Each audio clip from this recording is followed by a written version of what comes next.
Today is Osperkin's birthday, so to celebrate his birthday, I'm going to be reviewing his 3 horror movies that he has directed. The first one I'm going to be reviewing is Blackcoat's Daughter.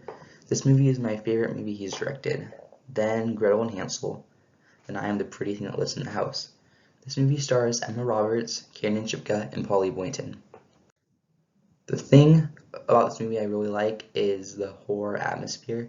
That's something I think Osperkins always does a really good job with in all his movies. Each movie he makes has a different atmosphere, a different feel to it. That makes all his movies unique, and it makes them stand out a lot more than they would without it. Cinematography is also very well done. Osperkins is a very good director, and he makes a really nice looking horror movie. Everything is where it looks best, and the movie looks really nice. Some people will find this movie boring, but I never did. There's a decent amount of things that happen in the movie, and the switch between Emma Roberts and Kiernan Shipka's character keeps us from being stuck in a movie we don't want to be watching. Because if you found, for example, if you found Kiernan Shipka's part boring, then you'd be able to switch to Emma Roberts.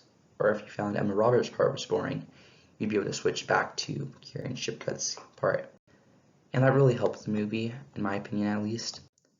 The acting is pretty good, but for the most part they don't have much to do. Every time they do have something to do, they deliver. I think the standout would probably be Kiernan Shipka. She does a really good job making us know that there's something off with her character without being completely over the top. Just really quiet. It's mostly just with facial expressions and talking differently. And obviously we know that there's something going on with her, but she just shows us in a good way. As a horror movie, it's not too scary, but there are quite a few genuinely creepy moments throughout. They're not the type of scenes that won't really scare you in the moment. They won't keep you up at night. They're kind of something that will kind of creep you out when you see it, but not really after the movie. And I'm okay with that. I don't usually like getting too scared when the movie is done. Sometimes I do, but sometimes I just like having it in the moment and having it be done. What really makes this movie for me is the ending. I really liked the way it wrapped up, and I kind of liked the theme, I guess. The plot twist was spoiled for me before I watched the movie, but I think it makes sense, and some people will find it pretty obvious, but I still liked it. I'm going to give the Blackcoat's Daughter an A-.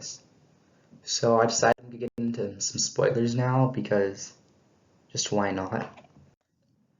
The first one isn't really a spoiler. It was in the thumbnail, but I like the way Kiernan, I don't know if it's Kieran or Kiernan, but it doesn't matter. I like the way she stabbed the older ladies.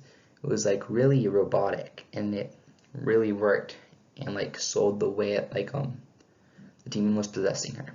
It just looked really cool. And like I said, the ending was my favorite part.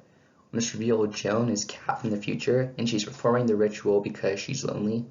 I think loneliness is a really great theme for the movie. The way it all comes together just really works.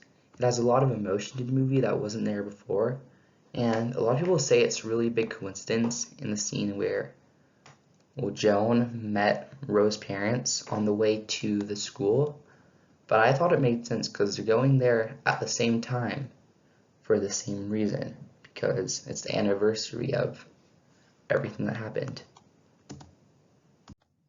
I also like the little detail about the way Kat's hair goes a lot crazier through the movie, the crazier she gets.